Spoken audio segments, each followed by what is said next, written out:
नमस्कार साथियों, न्यूज़ दुनिया चैनल पर मैं नीरज शर्मा। और 13 करोड़ निवेशकों की भुगतान की आवाज़ को लगातार अपने मंच के माध्यम से और सोशल मीडिया के माध्यम से सहारा के पीड़ित निवेशकों की आवाज़ को पुरजोर तरीके से आगे बढ़ाने का काम न्यूज़ दुनिया ने किया है। चाहे वो आंदोलन हो, चाहे वो कानूनी प्रक्रिया हो, कानूनी प्रक्रिया के रूप में देश को सच दिखाने का काम न्यूज़ दुनिया ने निस्वार्थ भाव से किया है। तो साथियों, एक चर्चा पर चर्चा बड़ी तेजी से निकल कर आ रही है। उस चर्चा पर चर्चा में कि सहारा इंडिया के खिलाफ में एक एनजीओ है जिसका नाम है विश्व भारती, और उसने एक रिट याचिका दाखिल की है। रिट याचिका में क्या 10 करोड़ निवेशकों को पैसा मिलेगा? क्या 10 करोड़ निवेशकों के अकाउंटों तक वो पैसा जाएगा? और इसी पर जो है चर्चा पर चर्चा करने के लिए आपके बीच में मैं जो है आज इस वीडियो के माध्यम से हाजिर हूं। तो साथियों, एक संगठन है, एक एनजीओ है जिसने इस देश के 13 करोड़ जमाकर्ताओं को भुगतान दिलाने की सार्वजनिक मंचों से बात की थी, और उन्होंने पीआईएल का नाम लेकर अपने एनजीओ के माध्यम से 250 रुपये की अंडरटेकिंग पर जो है अपने संगठन की मेंबरशिप लेने की बात कही थी, और सहारा के पीड़ित निवेशकों को भुगतान दिलाने की वो बात कहते नजर आए थे। ये उनके मंच के माध्यम से, उनके यूट्यूब चैनल के माध्यम से देश ने सुना और देश के सहारा पीड़ित निवेशकों ने भी सुना। लेकिन पीआईएल की बात करते करते ये मामला रिट याचिका तक पहुंचा, और रिट याचिका का जो है एक रजिस्ट्रेशन नंबर अभी जो है मिला, और रजिस्ट्रेशन नंबर जो मिला उसमें 5829/2024 जो है वो रिट याचिका नंबर मिला, जिसमें कई तरह की कमियां हैं, और इन कमियों को सुधार करने के लिए 90 दिन का समय दिया गया है। तो इसमें ये जो है सुधार करें, और मुझे लगता है कि जिस तरह की कमियां दिखाई गई हैं तो ये रिट याचिका जो है जल्दबाजी में लगाई गई, लेकिन उनका अपना मत है, और इसमें कई तरह की जो है त्रुटियां दिखाई गई। 17 लोग के नाम से ये रिट याचिका लगती है, 17 लोगों के नाम से ये रिट याचिका लगती है, जिसमें लगाने वाले जो है इसमें नागेंद्र कुमार कुशवाहा हैं, और वर्सेस यूनियन ऑफ इंडिया, जिसमें 17 लोगों में लगभग 10 लोग झारखंड के एवं अन्य जो 7 लोग हैं वो बिहार एवं अन्य जो है प्रदेशों के लोगों को लिया गया। तो साथियों, क्या इस रिट याचिका से सहारा के 10 करोड़ जमाकर्ताओं को भुगतान मिलेगा? क्या वो उनको जो है पैसा मिलेगा? पहली चीज़ तो ये है कि ये रिट याचिका सुप्रीम कोर्ट में अभी एक नंबर मिला है, उसके बाद में इनकी जो है गलतियों को सुधारात्मक रूप से सुप्रीम कोर्ट उसमें क्या निर्णय लेता है वो सम्मानित सुप्रीम कोर्ट पर निर्भर करता है। अगर स्वीकृत होती है तो अच्छी बात है, स्वागत योग्य है, और सहारा के पीड़ित निवेशकों के लिए एक अच्छी खबर है, और हम ईश्वर से प्रार्थना करते हैं कि वो स्वीकृत हो। अब इस पर जो है मैं आगे जो जानकारी देना चाह रहा हूं कि इन्होंने अंडरटेकिंग के माध्यम से लगभग 10,000 लोगों से जो उसकी सदस्यता के नाम से जो अंडरटेकिंग ली है, लेकिन ये रिट याचिका जो है वो 17 लोगों के नाम से लगाई गई है।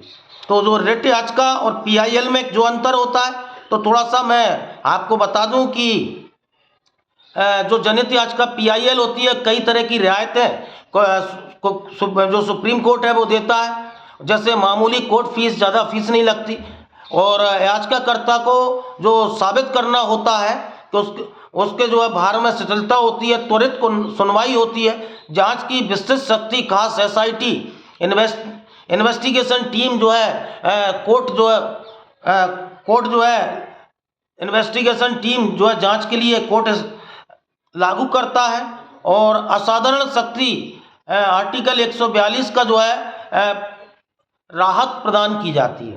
तो पीआईएल की बात करने वाले लोग रिट याचिका लगाई, और रिट याचिका में ये जो है एनजीओ के नाम से इन्होंने मेंबरशिप ली, और व्यक्ति विशेष के नाम से इन्होंने रिट याचिका लगाई।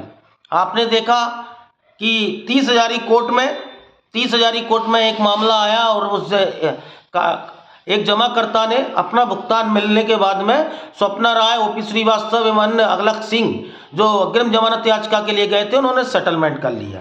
तो साथियों, 17 लोगों ने ये रिट याचिका लगाई है, और रेट आज का निजी रूप से लगी है, संगठन के रूप से नहीं लगी है, क्योंकि पहले नाम उनका आया है, उसके बाद संगठन का आया।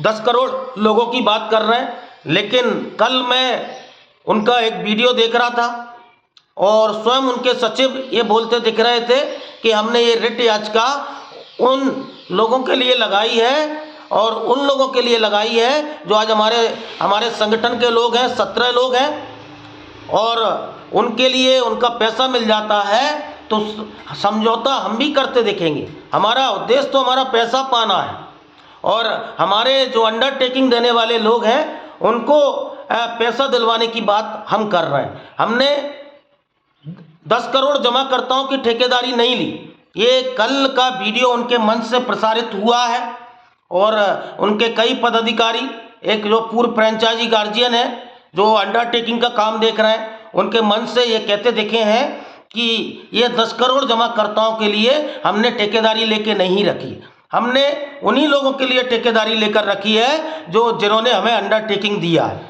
और जो सहारा के पीड़ित लोग हैं वो अपना रास्ता देखें। अब ये तो भविष्य ही बताएगा कि ये रिट याचिका कहाँ तक जाती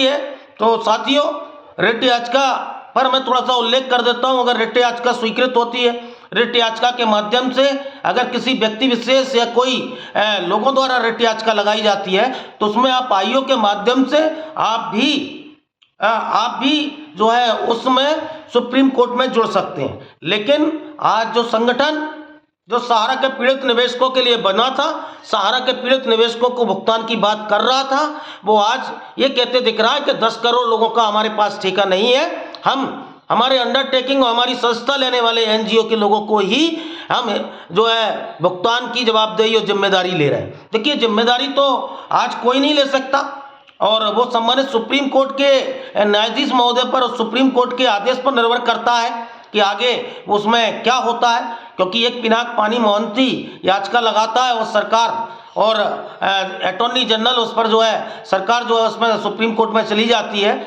और जिस सहारा सेवी अकाउंट से सहारा कपिल सिब्बल जैसे इतने बड़े एडवोकेटों के माध्यम से पैसा नहीं ले पाई, तो सरकार एक बार जाती है और तुरंत 5,000 करोड़ ले आती है। हालांकि उसमें बड़ा अमाउंट नहीं बट पाया, लेकिन इनके लोग जो आज ये कहते दिख रहे थे कि हम इस देश के 13 करोड़ जमाकर्ताओं के लिए लड़ रहे हैं, 4,000 एजेंट साथियों के सम्मान के लिए लड़ रहे हैं, तो आज इन लोगों की कथनी और करनी में अंतर दिखा है। जो लोग कहते थे कि हम इस देश के 10 करोड़ जमाकर्ताओं के लिए हम भुगतान की लड़ाई लड़ेंगे, लेकिन ये अपने मन से ये कहते दिख रहे हैं कि हम अपने अंडरटेकिंग देने वाले लोगों के लिए ही भुगतान के लिए रास्ता तैयार करेंगे, और जिसको आगे आना है, जिसको इस पीआईएल में आईओ के माध्यम से आगे आना है वो आगे आए। हमने सबकी ठेकेदारी थोड़ी ली है, आदमी स्वतंत्र है, और ये इनका संगठन कहता दिख रहा है। तो जब भी सुप्रीम कोर्ट जो भी निर्णय दे वो आगे समय और सम्मानित सुप्रीम कोर्ट बताएगा, लेकिन हर लीगल की जानकारी और हर सहारा से पीड़ित जुड़े निवेशकों की जानकारी न्यूज़ दुनिया लेकर आता रहा है। और मैं आपको बता दूं कि संयुक्त ऑल इंडिया जन आंदोलन संघर्ष न्याय मोर्चा ने, न्यूज़ दुनिया चैनल ने सिर्फ अपने लोगों की बात नहीं की, सिर्फ अपने संगठन से जुड़े पदाधिकारियों की बात नहीं की जो संयुक्त ऑल इंडिया के जो है मेंबर रहे हैं। हमने इस देश के अंतिम छोर के सहारा के पीड़ित निवेशकों को भुगतान की बात की है, और आंदोलन के माध्यम से लगातार सरकार तक आवाज़ पहुंचाने का हमने प्रयास किया है। क्यों? हमारा उद्देश्य सहारा का हर उस पीड़ित अंतिम छोर के व्यक्ति को भुगतान मिले, सहारा के हर उस पीड़ित जो है एजेंट को भुगतान मिले जिसका आज सम्मान खत्म हो गया। हम हर उस 4,000 एजेंटों ने जो आज आत्महत्या कर ली, डिप्रेशन में, तनाव में खत्म हो गए, उनके परिवार तक जो है उनको पैसा मिले, उसकी लड़ाई हम लगातार सरकार तक पहुंचाने का प्रयास कर रहे हैं। तो 26 तारीख को संयुक्त ऑल इंडिया जन आंदोलन संघर्ष न्याय मोर्चा पूरे जिला और जनपदों में आंदोलन कर रहा है। तो आप लोग ज्ञापन दीजिए अपने डीएम को महामहिम के नाम से, और इस लड़ाई को एक ऐतिहासिक लड़ाई में तब्दील करिए। और हमारा समर्पण केवल अपना ही भुगतान पाना नहीं है, अगर हम अपना भुगतान पाते तो हम भी सेटलमेंट कर लिए होते। मैं पर्सनल मेरी एफआईआर की, मुझे 30 लाख रुपए दिया गया, उसके बाद में अन्य पैसा आया लगभग 69-70 लाख, मैंने सेटलमेंट नहीं किया क्योंकि मुझे मेरे स्वीप्री के निवेशकों को पैसे की लड़ाई को नहीं लड़ रहा है। मुझे 13 करोड़ जमाकर्ता जो आज परेशान हैं उनके हर निवेशक की लड़ाई को लड़ना है। तो आज ये PIL और RTI आज का लगाने वालों की सच्चाई है और उनको ही फायदा मिलेगा। ये सुप्रीम कोर्ट के निर्णय पर निर्भर करता है कि किनको फायदा मिलेगा, लेकिन सच्चाई यही है। और न्यूज़ दुनिया नीरज शर्मा यूट्यूब चैनल से जुड़े रहें, ज़्यादा से ज़्यादा लोग लाइक एवं सब्सक्राइब करते रहें। धन्यवाद।